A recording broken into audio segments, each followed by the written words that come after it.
We'll start there, Brian, will we? Because I get the sense, I don't know if you agree, have we returned from the summer break to an utterly changed football landscape with what's been going on with the Saudi transfers in the last few months? There's no doubt about that, Tommy. It's extraordinary. We saw a little bit of a few years ago when players started to go to China for amazing amounts of money. But that didn't seem to last. The Chinese government changed policy, and the attraction of the big money and the Chinese clubs seemed to dissipate and has eased up. There's not so much of it happening now, but the Saudi Arabia intervention is extraordinary.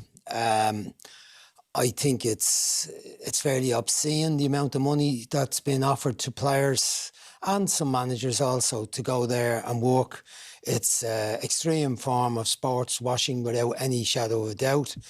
The players who are going, I would say, don't seem to have any conscience about it whatsoever and can throw out the one, I need to look after my family for the future. But if they had a look in any depth at all at how the Saudi government run the country and the treatment of people, and the way, you know, it can be almost blasé about killing people, killing off people without trial, all sorts of stuff that's fairly scandalous in my view. Is the Jordan Henderson one that particularly you might be referring to there? Well, not just Jordan Henderson. Because he had led the campaign for the Rainbow Laces campaign, for example, for LGBT rights. Yeah, but not just Jordan Henderson. I mean, any player that has a bit of a conscience about world affairs and about how people should be treated and how women should be treated. There's lots of reasons why I think that, you know, players and coaches in general should stand up and say, it's not somewhere I really want to go. It's not a culture that I want to be part of. But we've seen it happen. They've taken over the golf and they will take over other sports. We've seen the boxing going there, and a few other sports have aligned themselves very much and decided to take the money. It's going to be very hard to stop that. But I think somebody has to have a bit of a conscience about it and make a statement and say, I'm not prepared to go there just because there's a lot of money involved. I mean, I have to say, I know Messi's got a fortune out of Qatar and being an ambassador and been at PSG.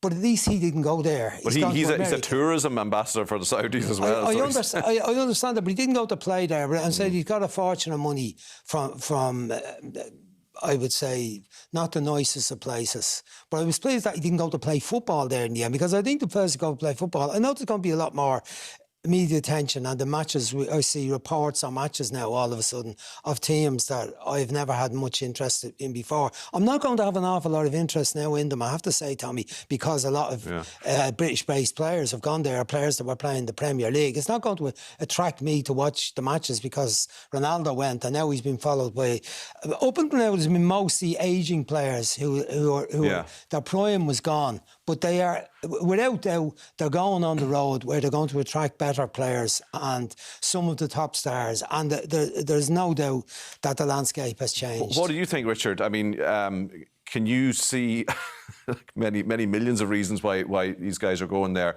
What would you do if you were in that situation now? I understand what Brian's saying about the sports washing and the history and the culture of the Saudi government and what they've done. Unfortunately, they've been able to get themselves into a position where they can take over sports. They've done it with the golf. They've done it now with the football. And for a player, it's very difficult because you look at it as a job, not as a political stance. So you've got 4 or 5 years or whatever it may be. So you go and make obscene amount of money and you're comfortable for the rest of your life, and players will take it. Unfortunately, players will take it. And you look now, even there was a complete media blackout on Live Golf. They wouldn't show it at all, but all of a sudden there's loads of interest in the Saudi Football League. So there's like a bit of a... You can't black out one sport and then show the other because it suits them. Yeah, double standard sort of thing. And it's... I mean, everybody knows what the majority of us think about Saudi Arabian government. But it's here to stay. I think they've mentioned they've got £1 billion to spend on transfers over the next 10 years. So my problem with it, Richard, is it's not just the players taking the money, it's the use of the money that they have because of the resources they have, the use of the money to buy football players, to buy coaches, to build stadiums, to attract people to watch more football in Saudi Arabia and sport watching. It's the use of the money they have instead of using the money for the welfare of other places in the world where half of Africa is starving and are going to struggle for water with climate change already struggling for. And they don't seem to be interested in doing anything about that. They want to do something about attracting an audience and attracting tourism and attracting nice views because of football. Promoting Saudi Arabia as a country. Last one on this, because I'm sure it'll crop up again. Is it going to, that question about the changing landscape, is it a threat, Richard, do you think, to what we kind of established, the established European order, the Premier League being so strong? I see the Premier League are about to break their own spending record, so they've been using the money from the transfer fees to go and spend more anyway. And for example, the Champions League, for example, which we have been covering, is it a matter of time before the Saudi Arabia clubs are involved in that? Is it that sort of fundamental change that might happen? I don't think they'll be involved in that, but I think they'll be able to go and pick who they want from the Premier League, barring the real top ones. But if you're a player who's playing like Neves, he's playing for Wolves, they're not going to win the Premier League, they're not probably going to win an FA Cup. He's got an opportunity to make an awful lot of money, maybe win a couple of trophies, so he's off. And if you look at that sort of second tier of players in the Premier League, they're all there for the taking, really, because the money that they're being offered is so ridiculous that it's inevitably they'll take it. You could see it, that, as you said, that the way things develop, you can see competitions between the top European teams and the teams out of the Saudi Arabia League, because they have such high-profile players, and that'll be the next marketing thing and the next place where there's even more pots of money for the bigger clubs in Europe to use to enhance their teams by using that money that they can get off the Saudi Arabians by playing against them. I see Neymar, who's the latest to go, as well as the money, 6 times his PSG salary, which he wasn't on a pittance there. Might play a few matches now, Tommy, and stay on his feet for a bit longer. A house with 25 bedrooms, 8 cars and 3 saunas. How many saunas does a man need?